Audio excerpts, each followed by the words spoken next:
امام الجنید فرماتے ہیں کہ انہوں نے اپنا جو روحانی سفر ہے نا، وہ ایک چوہے اور بلی کو دیکھتے ہوئے انہوں نے طے کیا کہ کس طرح ایک بلی جو ہے وہ طاق میں رہتی ہے کہ چوہا جو ہے وہ باہر نکلے اور اس کو کھا لے فوراً سے، کیونکہ ہر دفعہ جب وہ ایسا کرتی ہے تو وہ مزید طاقتور ہوتی جاتی ہے، مزید اس میں جان آتی ہے، ٹھیک ہے نا، اس کو پکڑ لے اور کوئی ایکسکیوز نہ دے اس چوہے کو، کیونکہ وہ ہمیشہ سے اس کی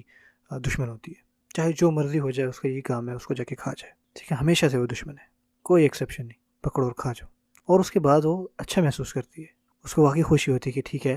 میں نے جو میرے لیے کام تھا نیچرلی اس نے کر لیا۔ اور اب اپنی اگزامپل دیکھیں کہ جب آپ دیکھتے ہیں کہ بہت ساری چیزیں آپ کے لیے آسان ہو جاتی ہیں، مثال کے طور پر رمضان میں ایسا ہوتا ہے، جیسے جیسے ہم روزے رکھتے ہیں اور اللہ تعالیٰ کے لیے ہم اپنی بھوک اور پیاس کو چھوڑتے ہیں تو بہت ساری چیزیں جو ہیں ہمارے لیے آسان ہوتی جاتی ہیں۔ اور کون سا ایسا وقت ہوتا ہے سال میں جب اتنے سارے مسلمان جو ہیں ایک ساتھ مسجد آ رہے ہوں، آپ کو ہر نماز میں وہ مل رہے ہوں، ٹھیک ہے نا، وہاں پہ بیٹھے ہوں،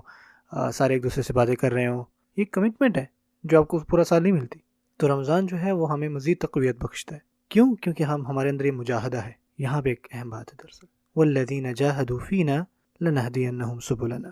وہ جو ہماری راہ میں مشقت کرتا ہے ہمارے لیے، اللہ فرماتے ہیں کہ تو ہم اس کو ہمارے راستوں کی طرف ہدایت دیں گے۔ مثال کے طور پہ اگر آپ یہ ایفرٹ کر رہے ہیں، آپ اس چوہے کو پکڑ رہے ہیں، اس کے اوپر اپنا قابو پا رہے ہیں اور اپنے اس نفس پر قابو پا رہے ہیں ایکچولی، ٹھیک ہے نا، اپنی اس انہا کو مار رہے ہیں، یہ مجاہدہ ہے جیسے امام جنید فرماتے تھے، تو اس سے آپ کے لیے چیزیں بڑی آسان ہوتی جاتی ہیں۔ جتنی بھی چیزیں ہیں یہ مذہب میں جو کہ آپ کو لگ رہا ہو یار بڑی مشکل ہے، نہیں ہو سکتی، یہ آپ کے لیے بڑی آسان ہوتی جائیں گی۔ اللہ تعالیٰ کی حدود جو ہیں وہ آپ کی خود کی حدود نیچرلی بنتی جائیں گی، آپ ان کے قریب جانے کا سوچیں گے بھی نہیں، کیونکہ اللہ تعالیٰ آپ کو یہ جو ہدایت کی خوشی نہیں یہ دیں گے، یہ اطمینان، اور پھر آپ کو اندرونی اندر سے بھی نہیں چیزیں محسوس ہوں گی۔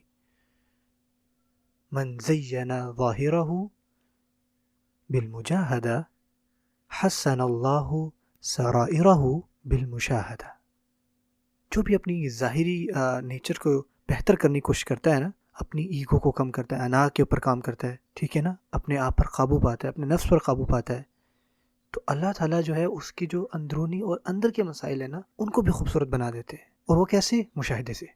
مجاہدہ سے مشاہدہ آتا ہے، یہ حضرت ابو علی دقاق رضی اللہ عنہ فرماتے تھے۔ اس کا معنی یہ ہے،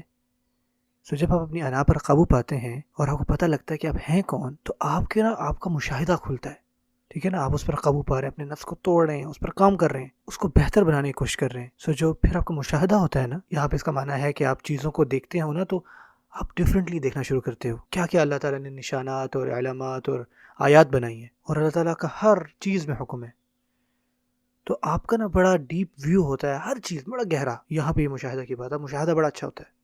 تو آپ صرف دنیا نہیں بلکہ خلقت دیکھتے ہیں اس کی، یہ ایک مجاہدے کا تحفہ ملتا ہے آپ کو۔ ہماری بھی کوشش ہونی چاہیے کہ رمضان میں نا اپنے اوپر کام کریں، چیزوں کو مختلف دیکھیں، ان کے اصل معنوں کے اوپر ہے۔ مثال کے طور پہ کہ درخت ہے، کیسے بنا درخت، اتنا پرفیکٹ اس میں آرڈر کیسے ہے، اور اس میں اتنا ربط کیسے ہے، بار بار اتنا خوبصورت کیسے ہے، یہی وہ مشاہدہ ہے جو مجاہدہ کی وجہ سے آتا ہے۔ میری دعا ہے کہ اللہ تعالیٰ ان مشکل اوقات میں ہماری مغفرت فرمائے اور ہمارے لیے چیزیں آسان فرمائے، ان لوگوں میں سے بنائے جو اپنے نفس پر واقعی کام کرتے ہیں، بجائے یہ کہ اپنی ایگو کو الٹا بڑھانے والے لوگ نہ بن جائیں، اور ان لوگوں سے بچائے جو اپنی انا کو مزید بڑھاتے ہیں اور اس پر کام بالکل نہیں کرتے۔ اور اللہ تعالیٰ سے دعا ہے کہ اللہ تعالیٰ یہ جو مشاہدہ ہے نا یہ ہمیں عطا فرمائے، اس سے یہ ہوگا کہ ہماری دین اور دنیا جو ہے نا بہت خوبصورت ہو جائے گی، کیونکہ پھر ہمیں ہر چیز میں اللہ تعالیٰ کا اذن نظر آئے گا۔